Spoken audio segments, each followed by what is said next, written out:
The call goes out for Azan.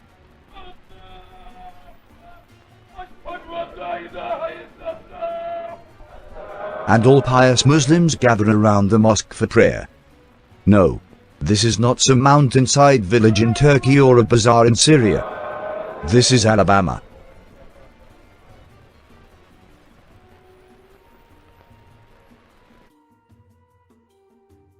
The Black Belt Republic was formed as a reaction to the tyranny of the Southern Klan upon the outbreak of the bloody Second American Civil War. From the beginning, Elijah Muhammad and his Nation of Islam dominated the rebellion and secured its leadership. Under Muhammad, the rebellion thrived and the Klan were forced to accept a ceasefire, unable to handle the pressure of fighting the Syndicalists and the Black Belt Republic on two fronts. Now, after the final Syndicalist victory, the revolutionary government has signed the treaty which guarantees the freedom of the Black Belt Republic in exchange for loyalty and friendship with America. Elijah Muhammad rules the BBR with his own doctrine of Islamic revival. It states that Christianity has always been a force of enslavement for African Americans and only Islam can set them free.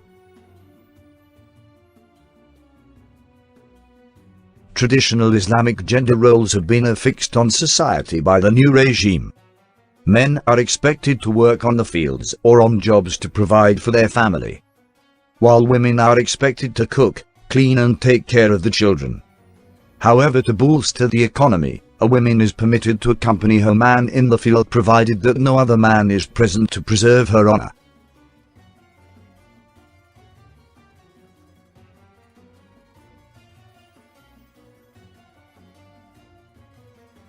All women, whether black or white, are obligated to wear the niqab and thick veil outdoors at all times to retain their modesty. This rule is often strictly enforced and those not adhering to it are severely punished. Here we see one such woman being humiliated in public for breaking the laws of modesty.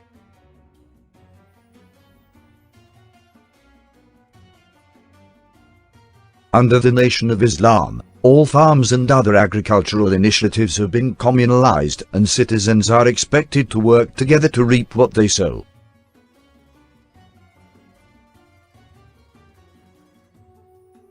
Other natural resources like mines and lumber camps have also been communalized, while in urban areas, various public works initiatives have been undertaken to rebuild the towns and villages devastated by the Civil War.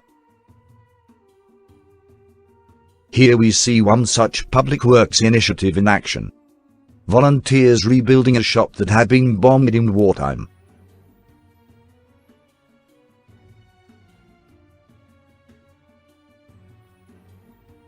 Thanks to syndicalist pressure, labor unions have been formed for mine workers despite the traditional Sharia leanings of the government. Unlike mining and agriculture, however, the heavy industry is partially in the hands of private companies, but government control remains very strong. This is partially also because of pressure from the syndicalist government in Washington, D.C. Despite many of these measures, the new republic continues to suffer from desperate poverty, especially in urban ghettos, and no amount of money stolen from Jewish merchants according to the Nation of Islam's ideology can compensate for this. Here we thus see a darker side of the republic. This is Mrs. Reynolds, wife of a progressive Jewish husband, breaking the rule of head and face covering for filming this documentary. Her husband's money was seized on the outset of the Nation of Islam takeover. Now he cannot find a good job due to prejudice, and she cannot work because of the regime's laws. Thus the family is doomed to poverty.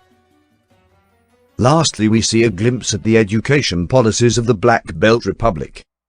Modern practical education is encouraged for boys to enter industry and to become better workers, while women are largely sidelined from the same.